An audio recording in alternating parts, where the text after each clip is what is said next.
बहुत शुभकामनाएं। और हम सब जो है स्वतंत्रता दिवस के मायने समझे जो डॉक्टर साहब का और हमारे क्रांतिकारियों का जो सपना था, उन्होंने क्या सपना देखा था, कैसे शिक्षित भारत का सपना देखा था, कैसी वैज्ञानिक और तार्किक सोच के भारत का सपना देखा था।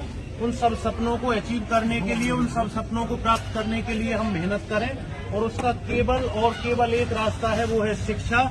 शिक्षा से जागरूकता आती है, उसी से वैज्ञानिक चेतना आती है, उसी से कर्मठता आती है। ठीक है, बेवजह की बातों की हम किसी की ना होड़ करें।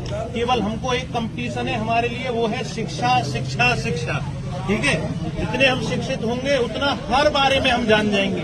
किसी अन्य स्रोत से जानने की हमको कोई आवश्यकता नहीं है। सबसे महत्वपूर्ण, सबसे शानदार, सबसे जो है वैज्ञानिक चेतना वाला हमारे बुक है संविधान, जो डॉक्टर साहब ने जो लिखी थी। डॉक्टर साहब का उसमें जितना भी आप लाइए 2 साल 11 महीना 18 दिन 400 से अधिक लोगों का मंथन चल रहा है। भारत के सबसे बुद्धिजीवी व्यक्ति वहाँ बैठे हुए हैं, एक एक चिंतन कर रहे हैं। ऐतिहासिक, सामाजिक, सांस्कृतिक, राजनीतिक सभी तरह का चिंतन संविधान में समावेशित है।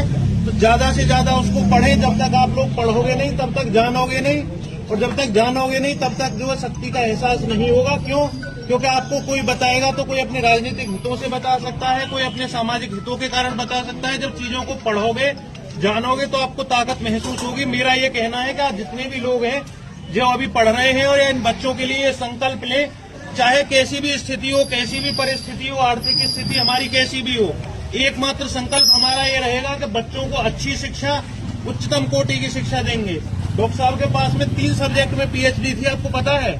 मतलब जो विश्व के सबसे बड़े विश्वविद्यालय हैं उनसे 3 सब्जेक्ट्स में पीएचडी थी। ऐसा नहीं है चुनौतियां नहीं थी, भाई बहन थे बड़े काफी, है ना। उनके लिए भी जो है शिक्षा देना और उस समय जो आर्थिक रोजगार देना बड़ी चुनौतीपूर्ण चीजें थी।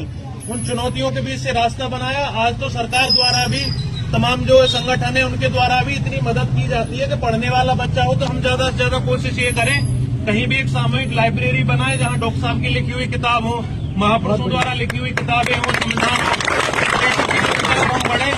कहीं भी हम ऐसी चीजों की होड़ ना करें जो हमको हमारे उद्देश्य से, हमारे लक्ष्य से विचलित करती हो। हमारा एकमात्र लक्ष्य है वो है शिक्षा, और हमको जो है संविधान प्रदत्त जो शक्तियां हैं उनकी सुरक्षा हर हाल में सुनिश्चित करते हैं। हम भी करते हैं और आपसे वचन देते हैं, करते रहेंगे। जय हिंद।